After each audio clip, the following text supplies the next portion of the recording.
Ang galaw dati ni Pacquiao ng mga paganyan-ganyan niya, hindi na basta uubra ngayon yun kasi matanda na nga siya at bumabagal na.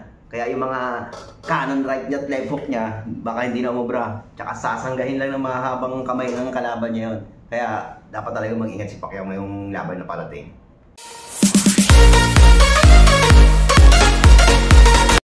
Mga kakwentuhan, andito tayo ngayon sa office na kung saan ay meron akong bagong katrabaho na napag-alaman natin na siya ay dati talagang kasabayan ni Pacquiao sa boxing. Kaya ngayon nagkaroon tayo ng pagkakataon na makakwentuhan siya.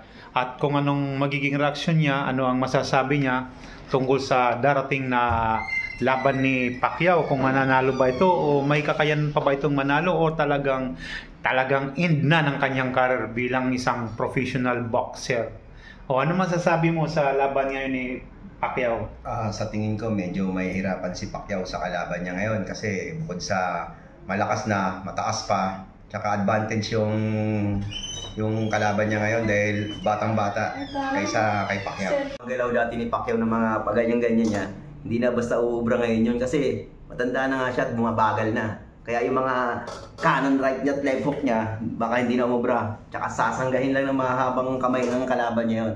Kaya dapat talaga mag-ingat si Pacquiao ngayong laban na parating.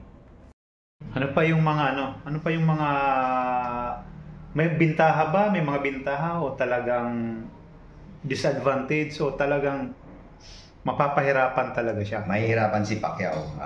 50-50. Mahihirapan si Pacquiao na manalo kay sa kalaban niya ngayon.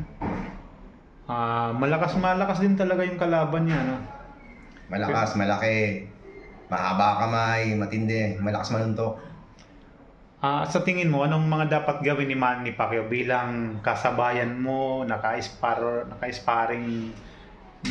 mate mo pa siya? Ano yung mga, sa tingin mo lang, ano yung mga magiging advantage niya? Anong mga dapat niyang gawin para kahit pa paano, sabi mo kasi, hindi mananalo, mahirapan. Anong po pwede niyang gawin? Ano may papayo mo para magkaroon talaga ng matinding laban?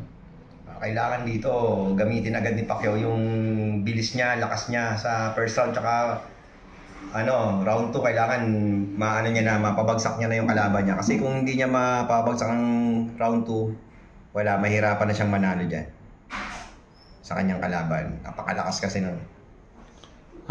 Okay. So, ganun talaga may papayo mo. Mabalik tayo. Mga anong panahon, anong year kayo nagkasabay ni Pacquiao? Nung mga medyo kalakasan niyo pa? Nakasabayan si Pacquiao, mga edad 26, kalakasan talaga niya ni Pacquiao nung edad 26 siya. Nasa prime niya pa siya talaga nun, mga panahon na yun. Nung panahon na nasa ka pa rin, yung bata-bata ka pa, nagkaroon ka ba ng pagkakataon na maglaban talaga kayo professionally sa ring? Nakalaban ko si Pacquiao sparring. Talagang naramdaman ko yung lakas din suntok niya ni Pacquiao.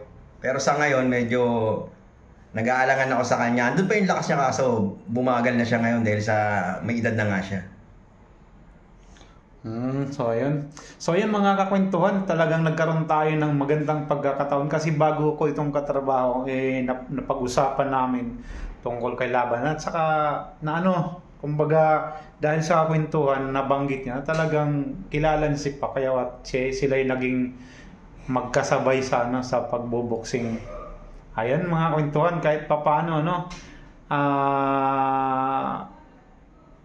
ganun pa man, sana magkaroon pa rin ng tsansa at manalo talaga si Pacquiao sa darating niyang laban. Kayo, anong masasabi niyo? Comment down below.